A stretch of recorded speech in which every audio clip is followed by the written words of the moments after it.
কবি শঙ্খ ঘোষের কবিতা মেঘ।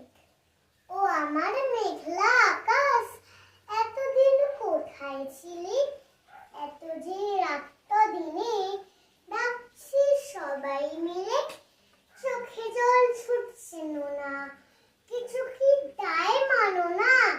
দিয়ে যাও এক ঘটি জল আমাদের শুকনো বিলে।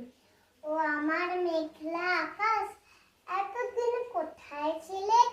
ও আমার মেঘলা আকাশ, তুমি কি সেই মেঘলা ঝরাতে পদ্মায় জল ভরাতে যেই মেঘ না?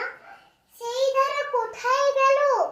তুমি কি অন্ধ হলে আমাদের ত্যাগ করেছো আমরা মন্দা বলে? ভালো আর হই কি করে দুপোটা জল না পেলে? ও আমার মেঘলা আকাশ, এতদিন কোথায় ছিলে? ও আমার মেঘলা আকাশ, এতদিন কোথায় ছিলে? নমস্কার।